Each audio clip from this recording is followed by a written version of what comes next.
Hello everybody, thank you so much for joining us live. This is Alan Ogden, the Glutathione Authority, for anybody who hasn't had the pleasure to join us here on our live events. And before I talk more about him, this is my new baby Rocky, who's also joining us because he's so quiet and so well behaved. And how many people get to have a super cool looking parrot in their live events? I don't even know. Yeah. Right? Who's a good one? Who kisses? Mwah. He's not being very voluntarily. Usually he loves giving kisses. That's so, true. I can right? look for that, yes. Yeah, he's a total sweetheart. He's been in the house for about a month now, and he's doing incredibly well. He just had his vet checkup yesterday, and it went phenomenally well. And the vet was absolutely floored with how quickly we've been able to rehabilitate him and support his health. And he's put on weight, but lean muscle. Which is absolutely amazing because he wasn't flighted at all when we got him, and he's actually flying across the room now to different places that he wants to go to, and he's growing in feathers and all sorts of stuff. So it's really good to just talk about and just show that focusing on the health and doing the right things, the fundamental things, don't just support the health of us humans, but the same fundamental health factors also support the health of your animals as well. Because the things that I consume for nutritional products, I also give to my birds, and they thrive, and I'm able to rehabilitate them really quickly, which is phenomenal and floors the vets, and they want to know what I'm doing. So it's pretty cool. So back to Alan Ogden, the Glutathione Authority. He was educated originally in pharmacognosy medicine or pharmacology, and he also has 4 nutritional degrees, going on a further search to learn more about health outside of the traditional university education, and then also went and got a degree in energy medicine, which is absolutely amazing. He's worked in oncology, geriatric medicine, pediatric medicine, has more than 40 years of history and knowledge and practice in the, call it medical world, and also in the more holistic naturopathic world as well, which is really amazing. He's participated in studies to support women giving birth to very healthy children back how many years ago? We did that from 1999 to 2003. Yeah, so we're talking about 20 years ago, before he even had the knowledge that he had in optimizing glutathione, and all of those children were born very, very healthy. And being able to have access to that knowledge in a world where autism and ADHD and developmental disorders and Asperger's and allergies and all of these different health issues are prevalent within our children, I think is absolutely a blessing. And then of course, since doing that study, of course, he has continued to educate himself and discovered optimizing glutathione and other such amazing things, which really, really next level his ability to be able to support us in our health fundamentally, but also in the health of our children, or the children that we're going to create if we are a mother-to-be or looking to be a mother-to-be. So, or your pets. Exactly. You're going to be a pet owner. So he has 2 nicknames as far as I'm concerned. I've given him the nicknames. He's a human encyclopedia, and he's also Benjamin Button. And there's actually, he proved it again just the other day when he got a hold of me. He can tell you about that. But I feel absolutely blessed to know him and to get to learn all sorts of stuff from him on the daily. And also to see him being an example of what somebody his age can look like and be like. Because in my head, what I think of as somebody in their 60s looking like is pretty decrepit and unhealthy and overweight and on medication, and Alan is none of those. He's phenomenally healthy and has absolutely no problems when we go out for walks keeping up with me. He's incredibly healthy, goes out for runs, works out on a regular basis, eats really healthy, is lean. In fact, he's flooring the doctors because he's actually getting healthier as he ages, which is unheard of, absolutely unheard of. So I'm very blessed to be shown an example of what somebody his age can actually look like, so I can strive to be that healthy when I get there. And all of you guys can see what that looks like as well and follow that example. And all you have to do is open your ears and he'll tell you exactly what to do with an open heart, because he wants to see each and every one of you guys thrive and live a quality, wonderful, amazing, beautiful life so that you can enjoy your time with your kids and your grandkids and your wives or husbands or whoever it is that matters most to you.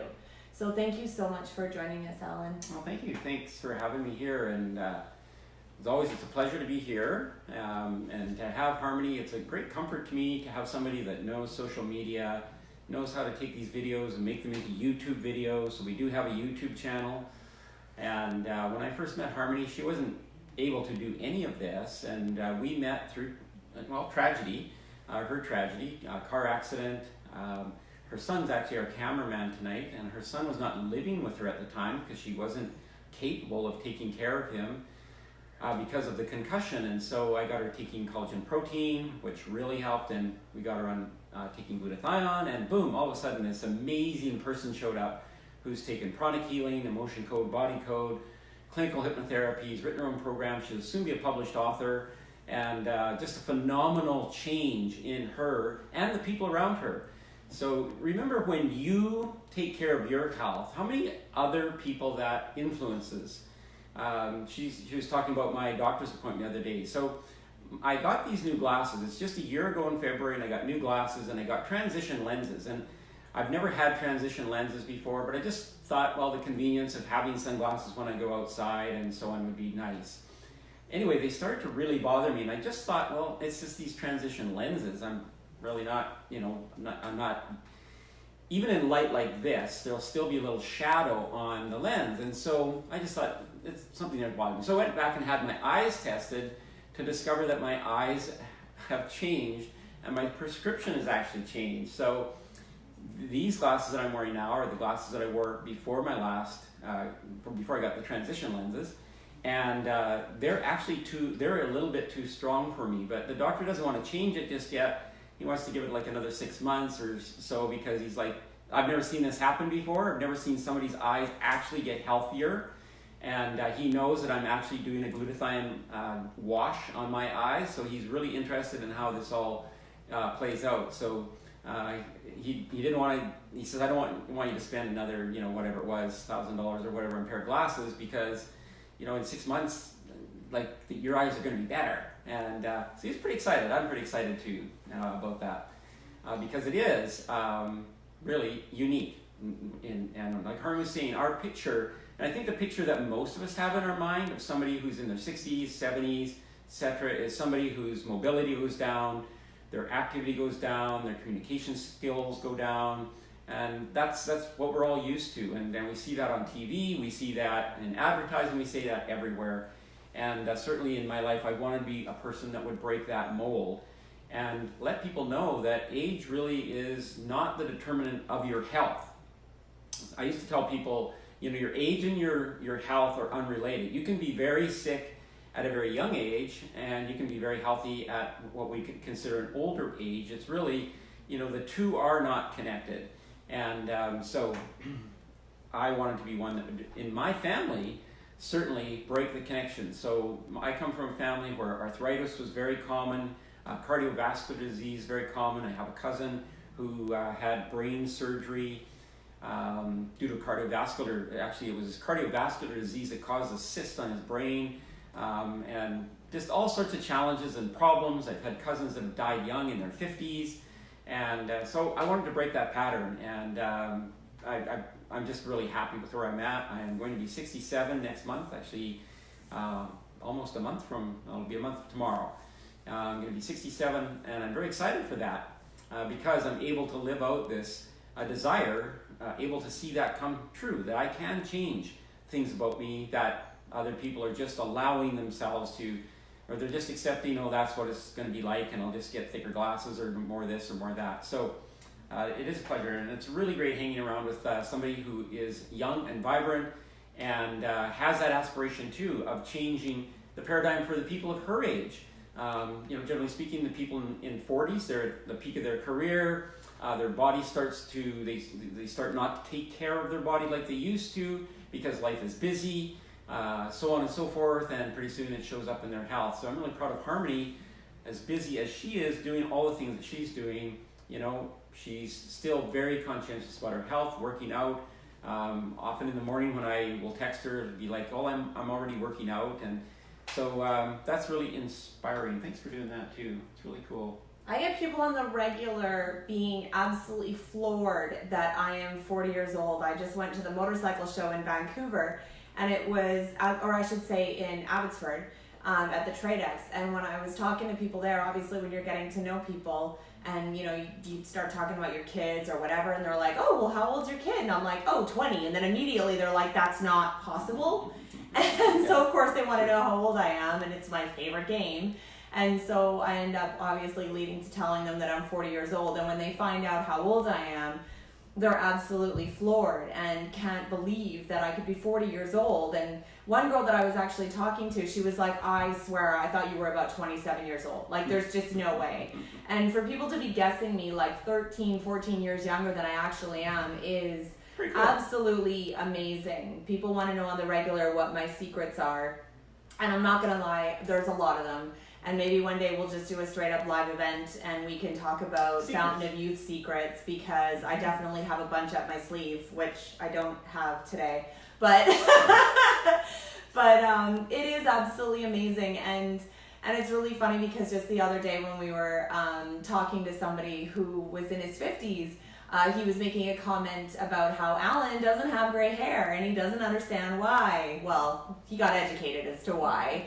But it is really flooring because I don't know if I've ever known anybody that are in their 60s that doesn't have a full head of gray hair.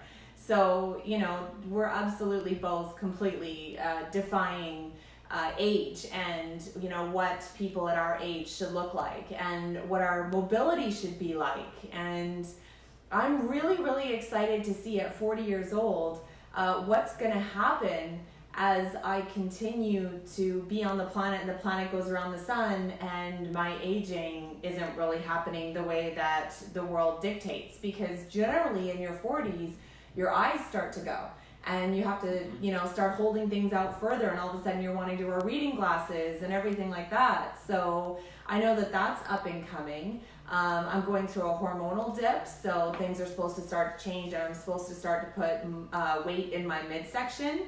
That hasn't happened. Keeping my weight where I want it to be is effortless, to be honest. And so it's really interesting. Like, that these markers, based on what we've seen, are supposed to be coming up.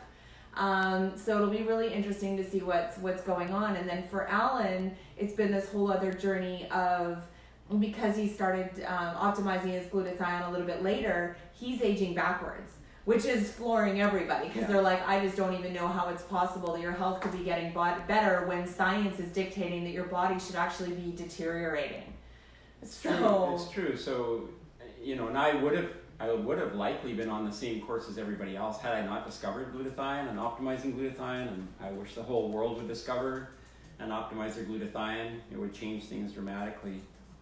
So, it's really cool to be part of that. But tonight we want to talk about bacteria and viruses, and specifically because there's so much in the news right now about the coronavirus, and I've had a lot of people ask me questions about viruses. So I actually asked Winston, I didn't tell you this, but I asked Winston, that's Harmony's son, Winston, I said to him, what's the difference between a bacteria and a virus? And he had it pretty close. He's like, well, bacteria, they can actually live in us and not hurt us. But viruses, I don't think they can live in us and not hurt us. And that's pretty close. So bacteria is actually an essential component of our life.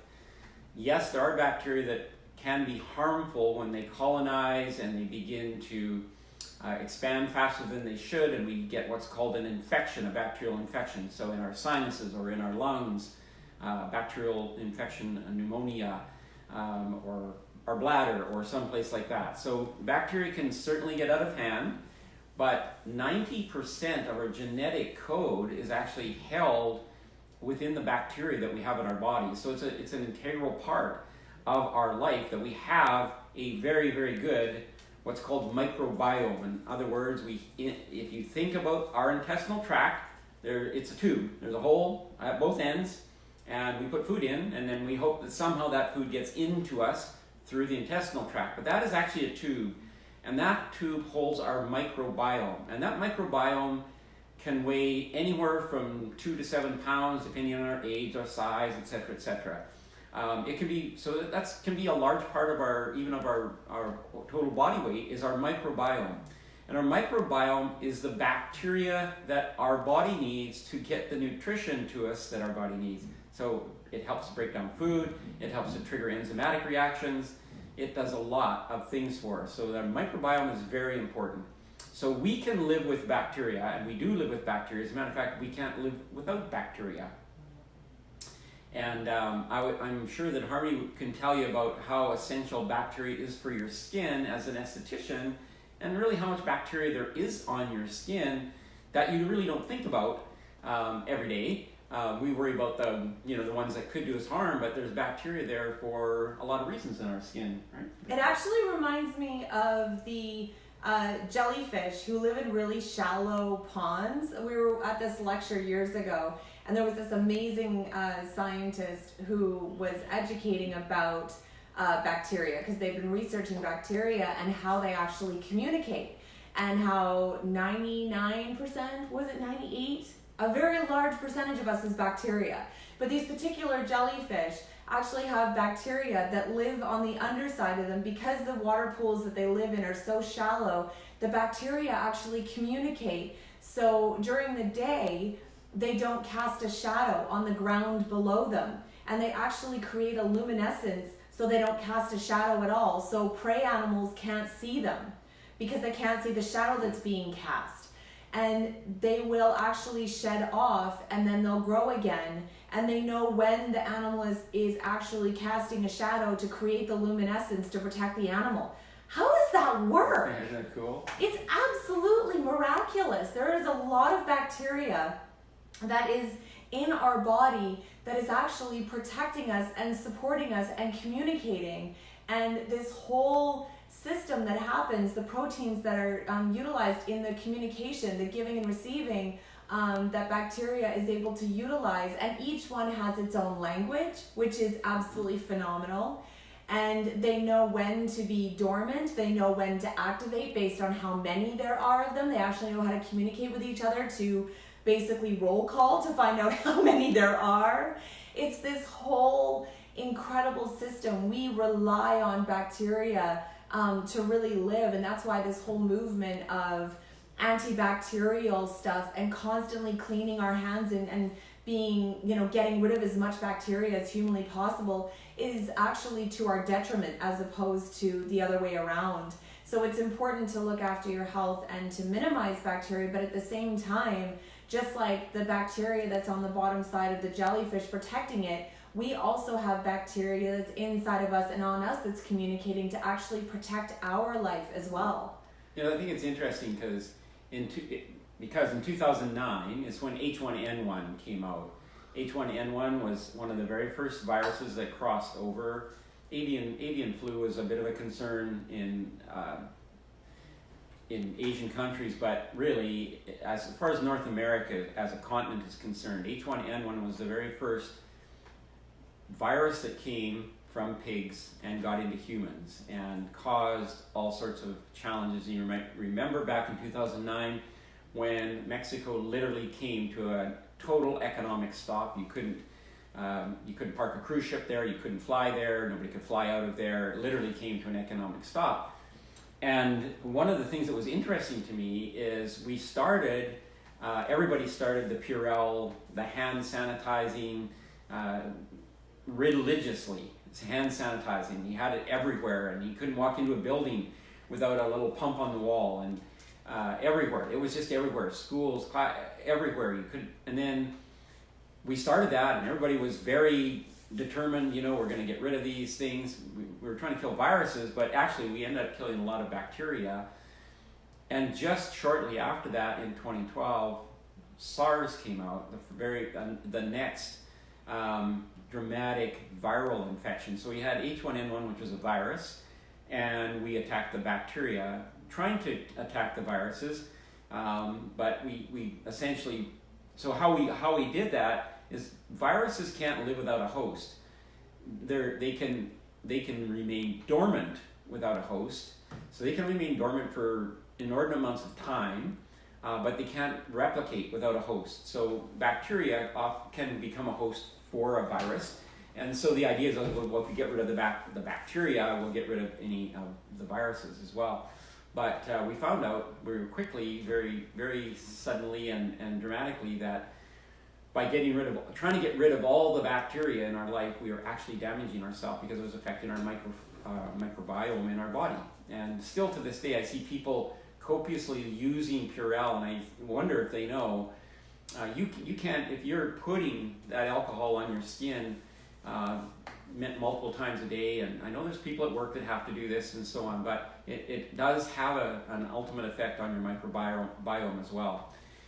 Because, as Harmony said, bacteria communicate, and they'll communicate resistance, and they'll communicate it's not safe to be around. So the essential difference between bacteria and viruses is just that. So we can live with bacteria, we do live with bacteria, there's friendly ones. Sometimes the friendly ones can become unfriendly. And what's interesting is they have a method of communicating. Bacteria have a method of communicating. They have their own protein, and they know exactly when the time is right with your immune system and whatever's going on in your body. They know exactly the time, and they send a message out. So they kind of have this message going out all the time about how safe is it for us to expand, how safe is that for us to grow, to colonize, if you will.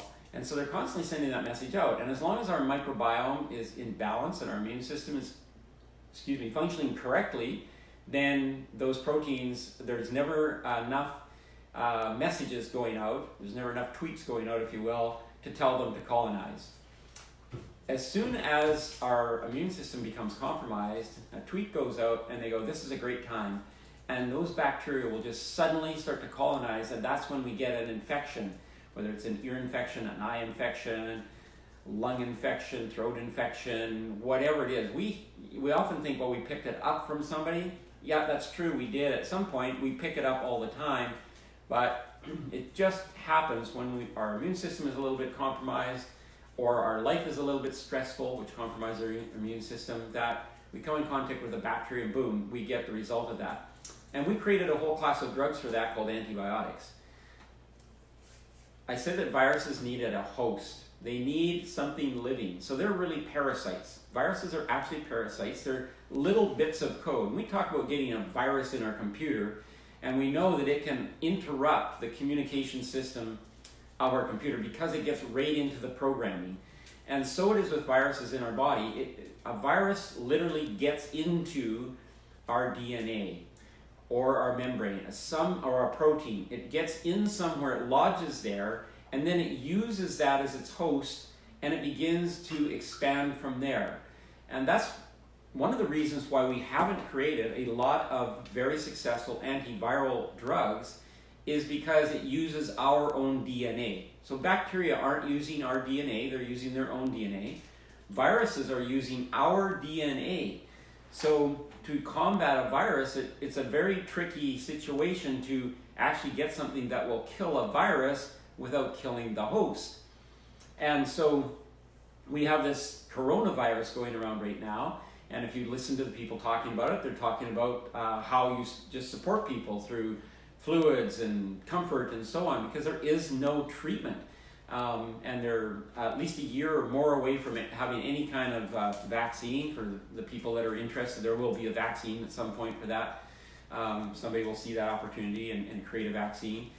But for the rest of us, our challenge is we have to balance our immune system and get it so that that piece of DNA code that's being used by our bacteria becomes foreign to us, and we send a message through our immune system to get rid of that.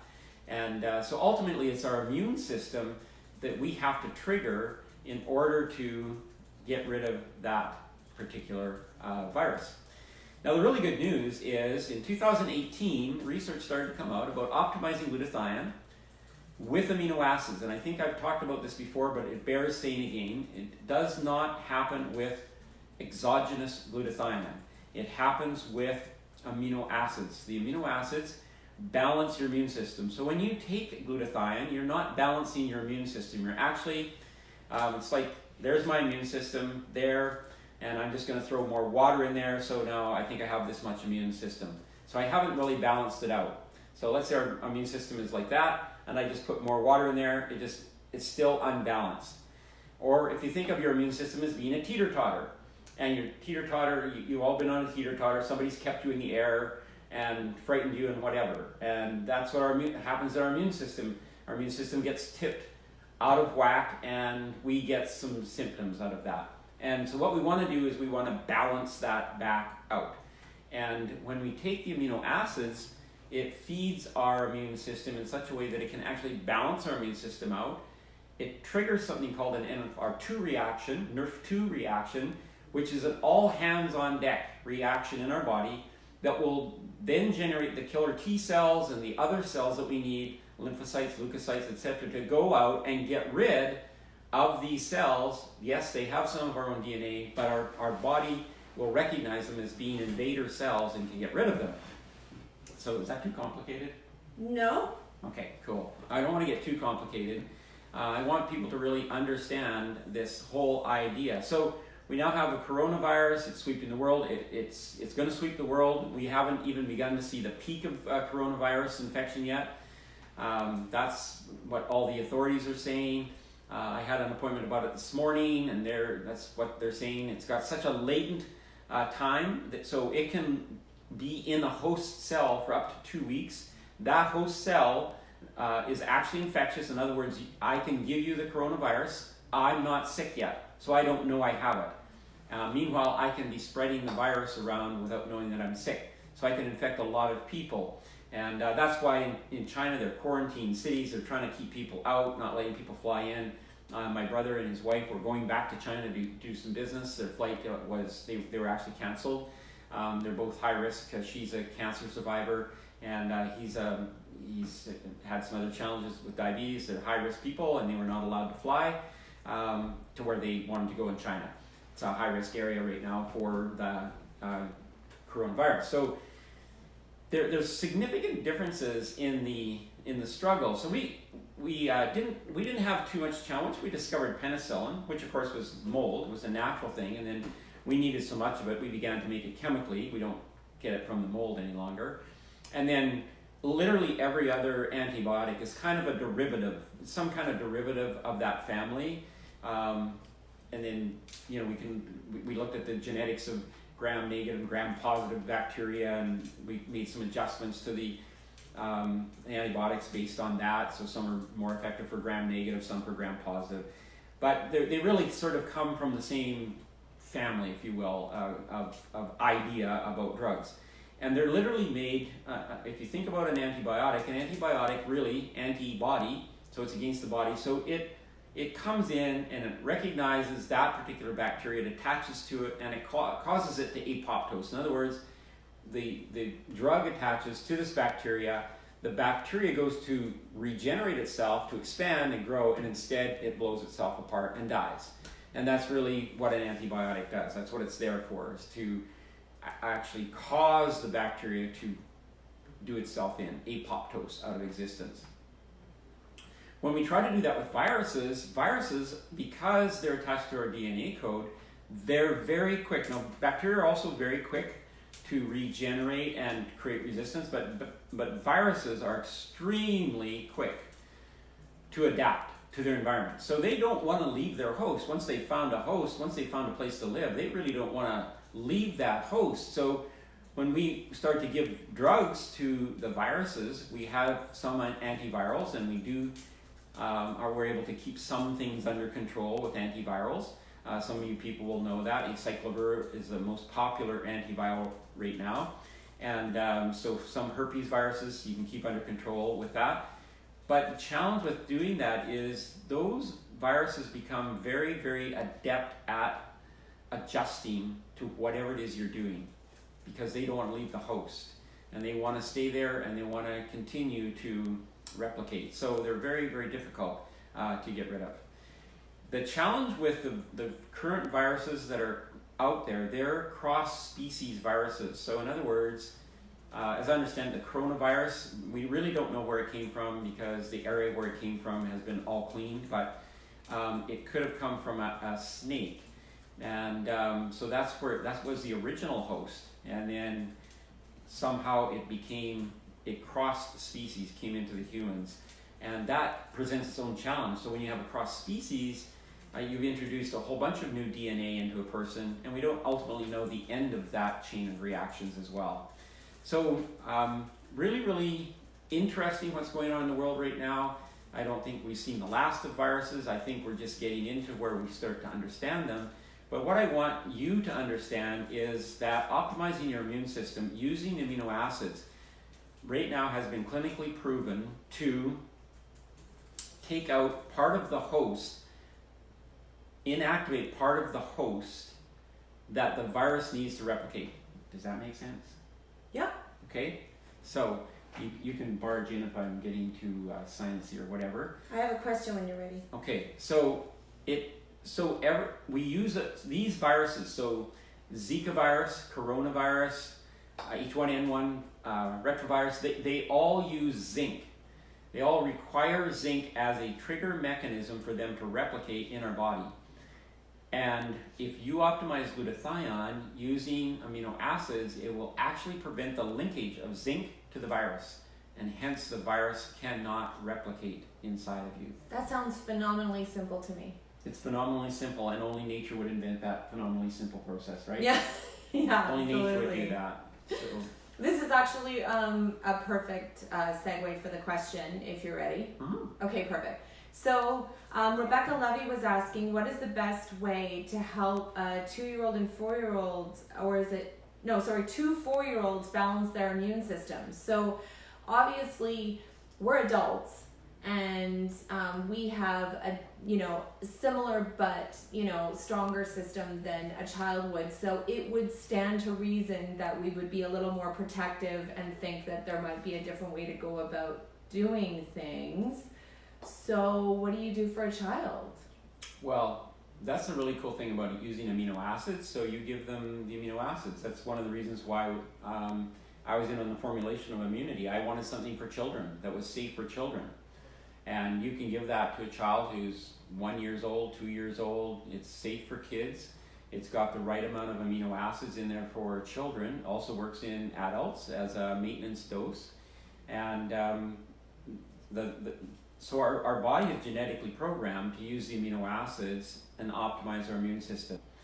If we somehow got too many of those amino acids, which in all the research I've looked at, and all the researchers I've talked to who are intimately involved in this field, no one yet has found that level where, oh my gosh, we don't need those amino acids. We're not going to use them for our immune system, so we're just going to cast them aside. If we hit that point, however, we do know that all the amino acids that are used in the formula are used elsewhere in our body.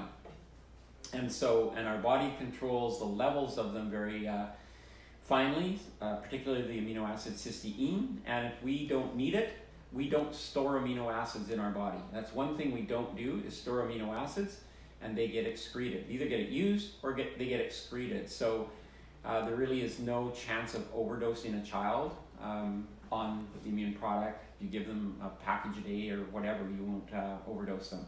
And that's one of the cool things about amino acids. Yeah, and to keep that in mind as well, I am actually giving my birds the product, and I don't limit the amount that they consume.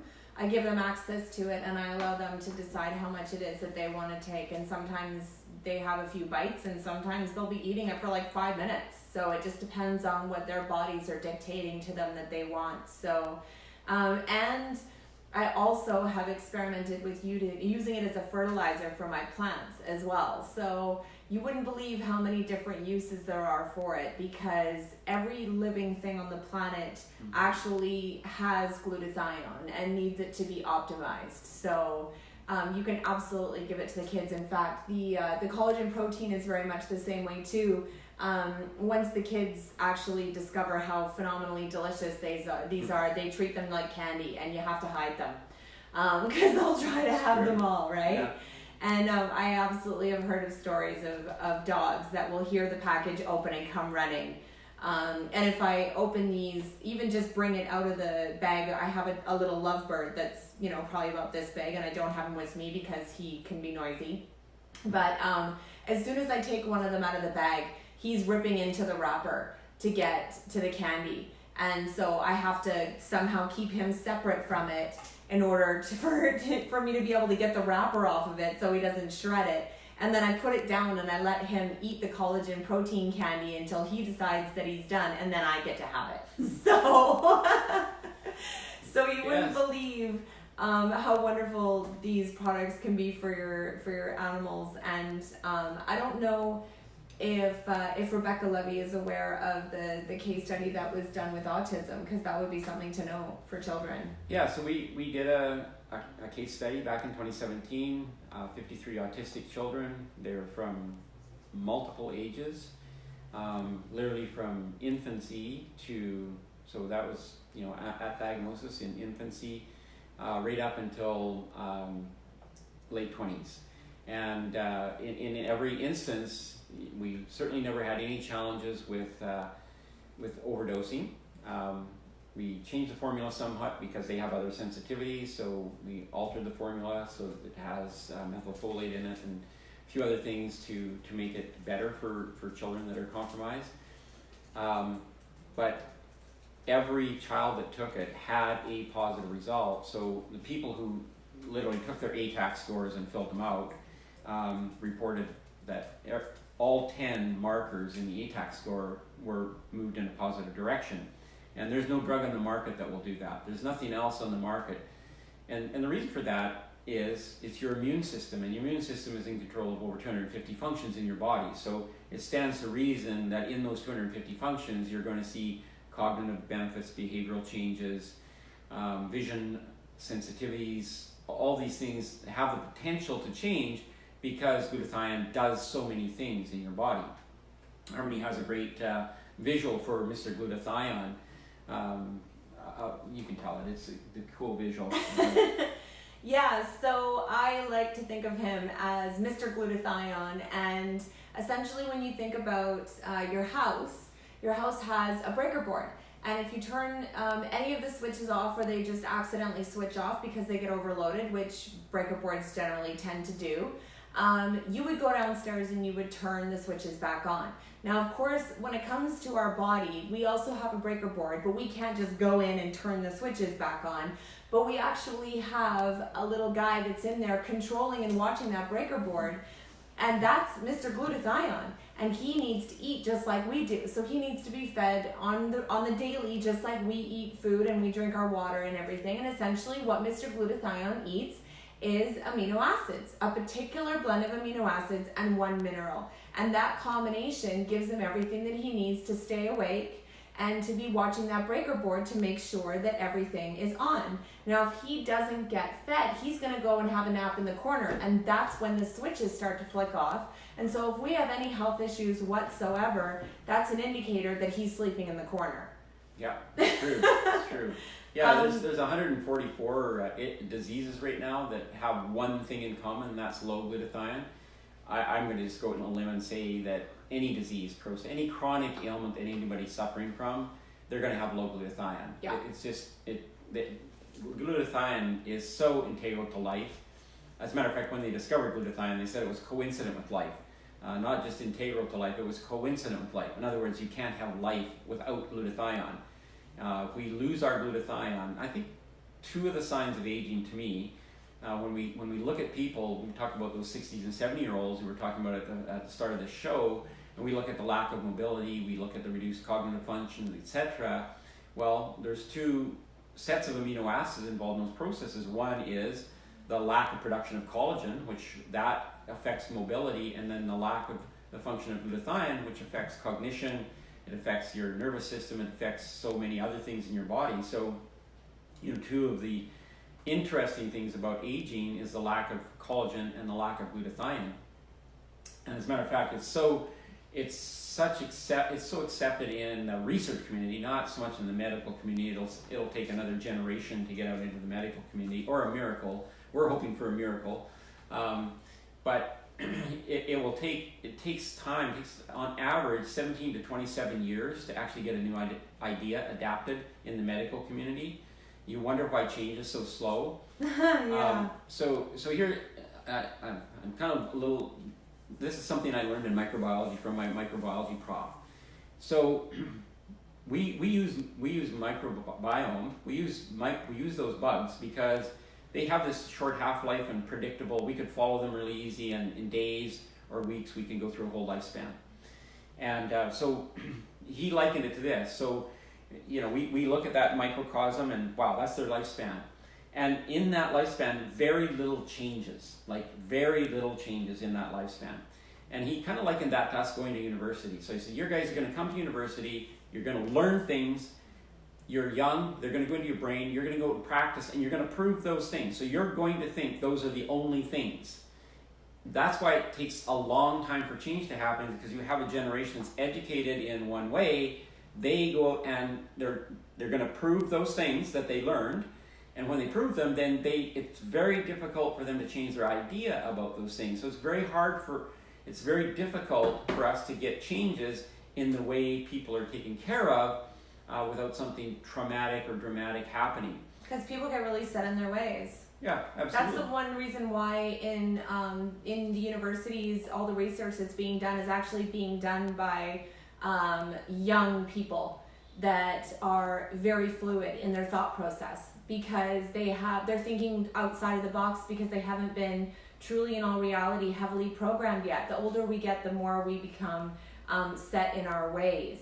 And so you'll usually have a more senior scientist that's overseeing a bunch of really young kids that are, I'm going to say really young kids, but they're like 19, 18, 20, that are playing around in the lab, that are really doing all the innovating and such. So it's really interesting to note that. A lot of discoveries are made by people doing their master's theses or maybe their PhD, and then comes out underneath their professor. But it's really the idea of the younger person that had that, and I experienced that when I went to school. I had lots of young professors at the time, and so we did lots of really interesting things. Now, I was under the really old education system. Harmony talks about pharmacognosy. So I learned how to make medicine out of plants. I learned how to take a leaf off something and boil it and extract stuff, and that's what pharmacognosy is. There's still an American Society of Pharmacognosy that looks at how we can use plants as medicine. But we had to learn how to make suppositories, how to make powders, how to make pills. We made all that stuff. That is so cool. That is really, really cool. Yeah.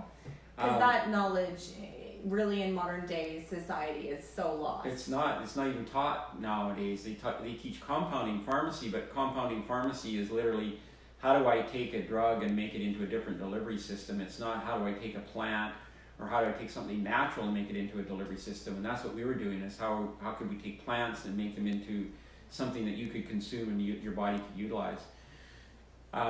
So I was part of that. Then I was also part of the burgeoning pill for every ill generation that came right behind me, and there was a significant shift behind me economically, where women went to work, lots of people went to work, and people didn't have time to be sick, and so the pharmaceutical industry stepped in there and said, well, we'll make a pill for every ill, and that's what they did, and then that got really deeply rooted. So once again, we think about the belief system that we've all had. Generally, our belief system is we can live the life we want, and when we run into trouble, we just go to the doctor, he writes us a prescription, he gives us that, we go to the pharmacy, fills it, and life is jolly. And we're finding out over long periods of time that doesn't work. So we need petroleum-based medicine isn't going to cut it. You're putting a foreign substance into the body that it doesn't know how to deal with. So it doesn't make any sense. It's not bioidentical. The body can't utilize it the way that it does food and amino acids and plants and everything. So long term, it's going to be detrimental. Yes, and that's where bacteria and viruses are teaching us really a lot about the future of medicine, because they're so adaptive. They're so quick to adapt. They're so quick to change. They have their own immune system. They have their own immune system. you might be interested to know that, our bacteria in our intestinal tract has to have glutathione in order to function. The viruses, when they're replicating, they're going to use our glutathione. They're going to use the glutathione that's in our cells to protect their replication process. So glutathione is essential to life. But bacteria and viruses are now teaching us how much more about how we can manage chronic ailments, because we can see those lifespans, we can see how little they change or how much they change when we do certain things with them. And this is literally how we found out that we could manage Zika virus was by looking at the lifespan, looking at of the virus, and looking what really triggered its activity in the body, and then looking for something natural that would prevent that trigger mechanism from happening so the virus could not replicate. And it turns out that it's the manufacture of glutathione and the additional cysteine that's in our body, addition of that amino acid, that stops that mechanism, stops the zinc from being used by the virus, and it can't replicate. So we've learned so much from viruses and bacteria. They are really great teachers, but they're very hard masters as well when we let them go out of control. There currently is no new antibiotics being developed. And the reason for that is the bugs have become so adept at creating resistance that by the time we would develop a new antibiotic and go through the process, the multi-layer process of developing that antibiotic, the bacteria would already be resistant to it. Yeah, we're too slow. We're too slow. Or the system is too slow. The system is way too slow. And the other thing is that viruses are faster at adapting than bacteria are. So we are really, as humanity, we're presented with a huge challenge, which is a huge opportunity as well, to learn about nature and how nature interacts with us, how we interact with nature, and how we can come together. And we're gonna live with viruses the rest of our lives. They're gonna be around, but how can we live with them? I was talking to a friend on the weekend who has cancer, and so I didn't bring up. When somebody has cancer, I don't ever bring it up to them because I'm sure they're tired of answering that question. But he brought it up, and he said, "You're not going to ask me about my cancer, are you?" I said, "No." And he's like, "Well, I want you to know that I'm living with it." And so that's the new modality in cancer, is how you live with cancer. Instead of trying to kill it, cure it, get rid of it, etc., in some instances, we're going to learn how to live with it. And you're going to have it. So Donna actually goes to yoga with a lady. She's got a brain tumor. She knows she has a brain tumor, but she's living with it. So she's under a medical protocol that allows her some quality of life. She's not in any dramatic treatment protocol where she gets sick and loses her hair and all of that. So she's living with cancer. We're going to live with viruses. We're going to live with bacteria. We're going to live with them because they exist. We're going to live with these things. So we have to be the ones that respond. And the really cool thing about glutathione, and this is something Harmony and I talked about a long time ago, we haven't talked about it. The glutathione that you started off with as a baby is not the glutathione that you have in your body today. So this is the coolest thing, I think, about the manufacture of our own glutathione as compared to using acetylglutathione, liposomal glutathione, cetriglutathione, anything like that. There's no adaptation process in our body to those things. They're foreign. They're going to be foreign. That glutathione is not your own glutathione. It would have to be torn apart and re-put back together to be your glutathione. But when we consistently optimize our glutathione using nature's pathway, using the amino acids, allowing nature to do it, our glutathione's ability to respond to disease continues to change. It continues to grow. It continues to adapt to our environment. So, I moved out here in 2006, so we're talking, whatever number of years ago that is, 14 years ago almost. My glutathione that I came from Alberta with is not the glutathione that I have now, because I've been exposed to different weather, different plants, different animals, lots more animals, because people tend to have way more house plants. It's not that they tend to have way more house pets here, it's that you see them more often because they can be outside. But I've been exposed to so many more things coming here, which also means I've been exposed to more bacteria and more viruses, etc., etc. So anyway, I just wanted to come in here tonight and have this conversation. If anybody has any questions about... Oh yeah, there's a question. Is there a question? Yeah, just waiting for Okay, you for cool. space. So there's a question about, because you were talking about how a virus will actually attach itself to zinc. So the question was, do I stop taking zinc?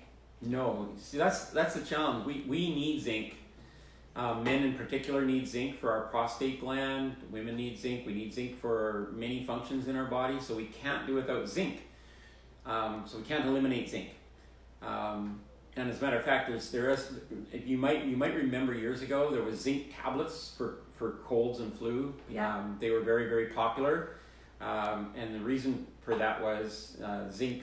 That zinc was used to actually inhibit the progression of the bacteria.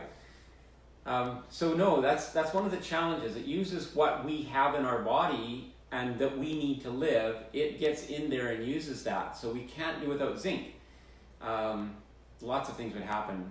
Our eyesight would fail, our hair would fall out, anyway, lots of things if we didn't have zinc. Yeah, we don't, I mean, there's really a lot of things that viruses are essentially going in and doing. You can't just say, well, I'm going to stop whatever it is that the virus is utilizing in order to be able to duplicate and spread within the body.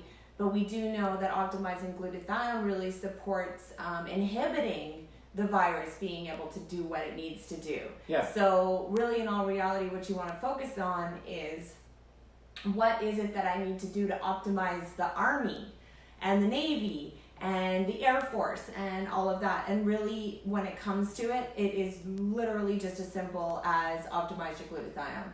And that means taking that combination of amino acids and that mineral, which are in here. It's phenomenally simple. In fact, my little sister, I want to say little because she's my younger sister, but she's not little because she's 36.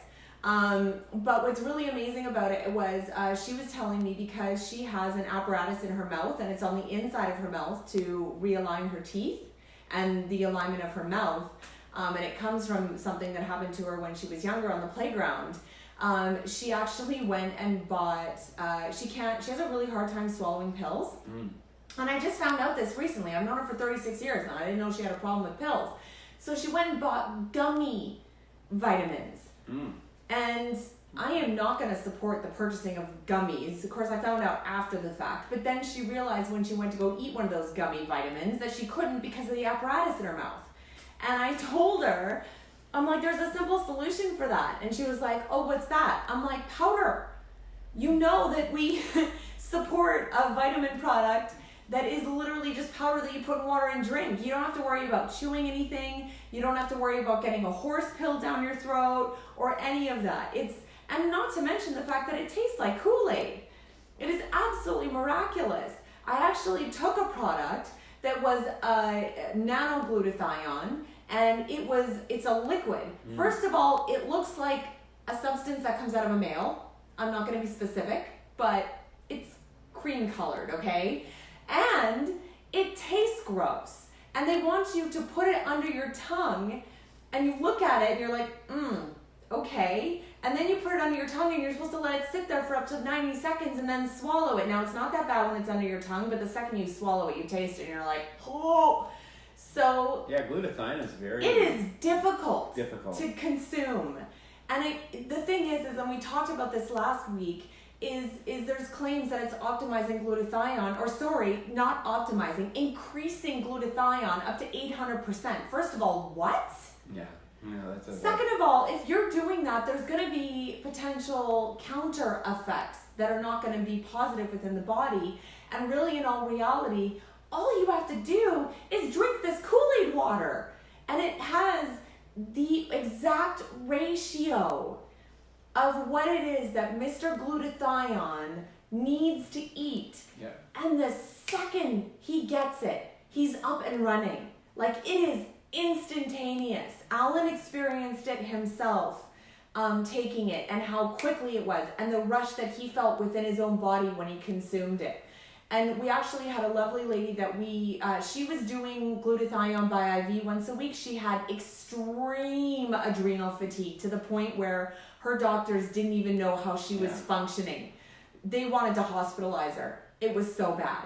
And she went to a naturopath that gave her glutathione by IV. So it would have been what, liposomal, right? Yeah. Oh, yeah. So she would have been taking glutathione produced outside of the body, and she was doing that by IV once a week. Now let's think about our poor veins and having to do that once a week. I don't know how people do it. No thanks. But she tried optimizing her glutathione this way, and she said that it balanced out her energy level consistently because she was able to give herself a daily dose.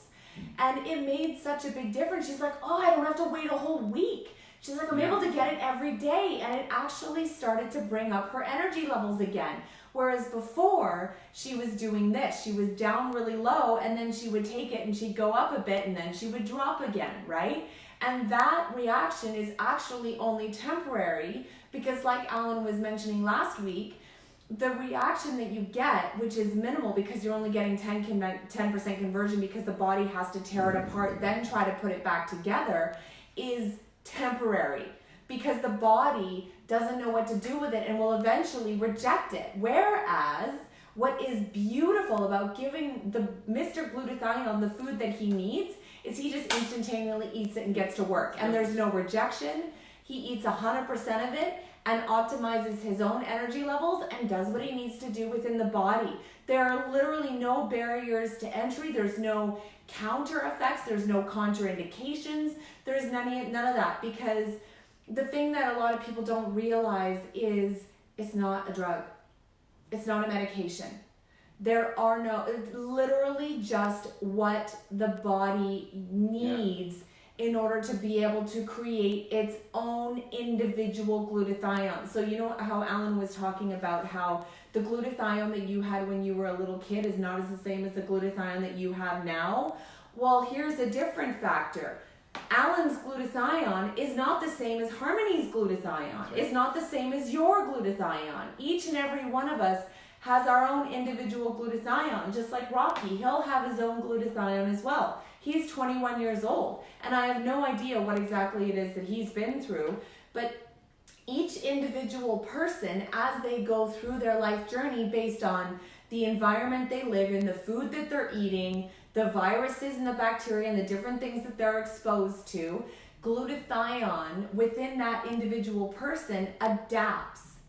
So you can't take a cookie cutter glutathione that's created outside of the body and expect that to match 7 billion people who have individual glutathione.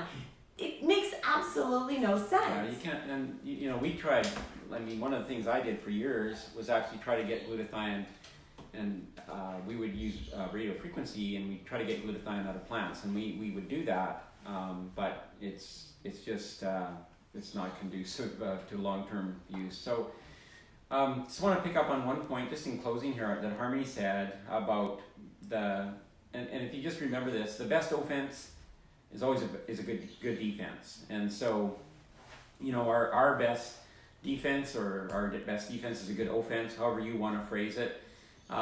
In the case of viruses and in the case of bacteria, a good offense is our best defense. You know, doing the best things we can do, making sure we're optimizing our glutathione daily. We can't do too much of it. Our body genetically controls it. So just doing that daily. And it's the consistency over time that makes the biggest difference, rather than, you know, we're used to drugs where you take them for 7 days or 12 days or 14 days or something like that and you're finished with them. With glutathione, it's consistency over time that makes the difference. Yeah. And your body levels of glutathione will continue to build and continue to strengthen as you do that over time. So think of it like food. We need to eat every day, so does Mr. Glutathione. Yeah, that's a really great way to put it. So, you know, we're going to have viruses, we're going to have bacteria, we're going to have these things, we're going to have challenges. Our immune systems are going to get challenged no matter who we are. I mean, Harmony and I, you know, we do this every day. We optimize our glutathione. We still go through times when our immune system is challenged, and you know, that's natural, normal for us. And you know, when we both look back at the life pattern that we had before glutathione, it's considerably different. Oh yeah, mine is so much better. So much better. And so, you know, when I first started struggling years ago with the near fatal brain injury, I knew nothing about glutathione. And if I would have only known, I might not have suffered a relapse and exacerbated some of the symptoms. So anyway, it's always wonderful to talk to you. We're here for you if you have any questions, concerns, etc. And please remember that we do turn this into a YouTube video. You can share it. And we have a YouTube channel, Glutathione Authority YouTube channel, so somebody that's not on Facebook can see it as well. And thanks to Harmony for doing all of that. There is a quick example that I want to share with you guys from my previous grey that I had. When we got her in December, she was given to us and we were told that she was actually a male. Yeah. And she was 20 years old. And we optimized her glutathione. We started giving her the precursor amino acids and she was consuming it daily. And within 4 months, her body was naked and she was able to grow in feathers on her body again, which was absolutely amazing after 20 years of being a cage bird and eating junk food. And she actually, within 4 months, so she came in December, by March, she was sitting on my boyfriend's lap and she laid an egg. And obviously she had not done that in her lifespan prior to that. So optimizing her glutathione after 20 years, we discovered within 4 months of her being with us that she was a girl. And that first egg was the first of many eggs that was laid in the time that she was living with us because she fell madly in love with Scott. But the fact that her body was able to heal after the abuse that she had suffered in the 20 years that she'd been treated like a cage bird and not been fed well, to the point where she was able to actually, you can say create life. It wasn't a fertilized egg, but essentially she was able to lay eggs, is absolutely miraculous. So, don't just think about this from a perspective of optimizing your own glutathione. You can support your animals. If you're somebody who loves rescuing animals, really, really think about how, important it is the second you get that animal to give them the best diet that you possibly can, but to optimize that animal's immune system because they're going to recover significantly faster physically, but also emotionally. Mm-hmm. It really makes such a huge difference in your ability to be able to focus, your cognitive function, your mood levels, and everything when you optimize your glutathione. We are still learning all of the different ways that glutathione supports the functionality of our body, and it is absolutely miraculous how much it actually does. But I firsthand have had the ability to be able to feel what it did for my brain when I was recovering from a severe concussion, what it did for my son when he was struggling with depression, and even sometimes he told me he didn't want to be here, and it really supported his lifting his mood. He knew that if he was feeling down, all he had to do was go out and drink the Kool-Aid stuff, and all of a sudden he was feeling so much better and he was feeling more positive and proactive. And then supporting rehabilitating animals that have been through absolutely horrible scenarios. So if any of you guys have animals that you guys want to support, please feel free to message us on the Glutathione Authority Facebook page because I would be happy to guide and support you if you have any questions or anything, because I don't know if you've noticed, but I'm passionate. So I'm happy to support you guys for sure. Rebecca Levy, she said, yes, you can order online. I live in Australia. Can I purchase your products online? We'll message you guys to give you guys the information that you need so that you know how to get access to the products that we're talking about.